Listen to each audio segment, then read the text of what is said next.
नमस्कार दोस्तों, मैं हूं रेखा। आप सभी का बहुत बहुत स्वागत करती हूं आपके अपने YouTube चैनल पर। आज की वीडियो में मैं आपको सुनाऊंगी श्री कृष्ण जन्म की कथा। साथ में आप पूजा विधि भी देख पाएंगे। अगर आपने लड्डू गोपाल रखे हैं तो आप उनका पूजन करें। अगर लड्डू गोपाल नहीं रखे हैं तो श्री कृष्ण भगवान का जो भी बाल स्वरूप आपके घर में हो, आप इसी प्रकार से पूजा कर सकते हैं।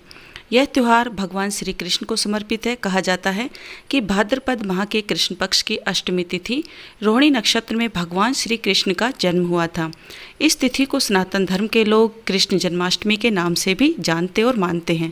मान्यता है कि भगवान श्री कृष्ण विष्णु के ही 8वें अवतार हैं। इस मौके पर श्रद्धालुगण श्री कृष्ण भगवान के बाल छवि की पूजा अर्चना करते हैं। जन्माष्टमी श्री कृष्ण जन्म की कथा बात द्वापर युग की है, जब पृथ्वी पर कंस के अत्याचार से लोग परेशान थे। उस समय भोजवंशी राजा उग्रसेन का मथुरा में शासन था। वे बड़े ही दयालु थे और प्रजा भी उनका सम्मान करती थी, लेकिन उनका पुत्र दुराचारी था और प्रजा को कष्ट दिया करता था। जब उसके पिता को ये बात पता चली तो उनके पिता उग्रसेन ने उसे खूब समझाया।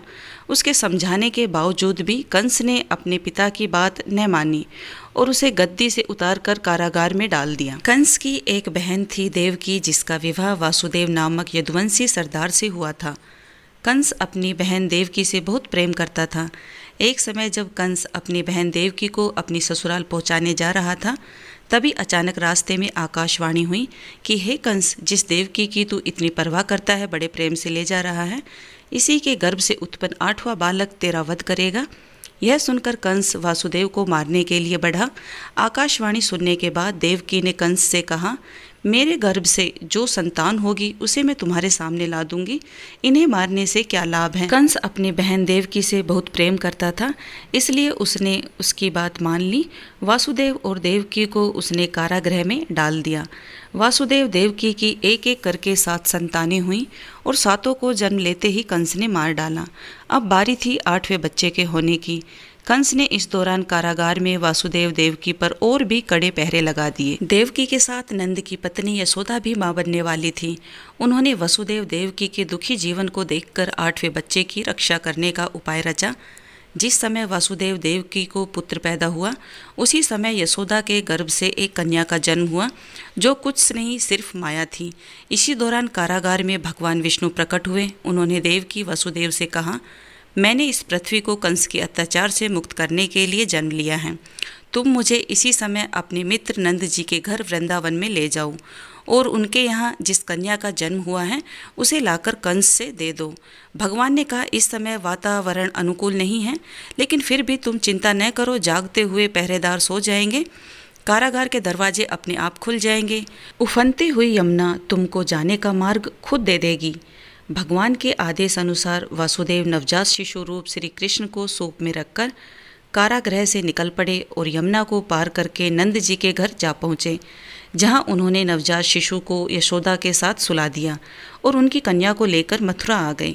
वसुदेव के आते ही कारागृह में फाटक पहले की तरह ही बंद हो गए। कंस तक वसुदेव देवकी के बच्चा पैदा होने की सूचना पहुँच गई। खबर मिलते ही कंस ने बंदी गृह में जाकर देवकी के हाथ से नवजात कन्या को छीना और जैसे ही उसने उस बच्ची को पृथ्वी पर पटक देना चाहा, वैसे ही कन्या आकाश में उड़ गई और उसने कहा, अरे मूर्ख, मुझे मारने से क्या होगा। तुझे मारने वाला तो वृंदावन पहुंच चुका है और वह जल्द ही तुझे तेरे पापों का दंड देगा। इस तरह से भगवान श्री कृष्ण ने वसुदेव और देवकी के घर में जन्म लिया और वृंदावन में बाल लीलाएं दिखाई।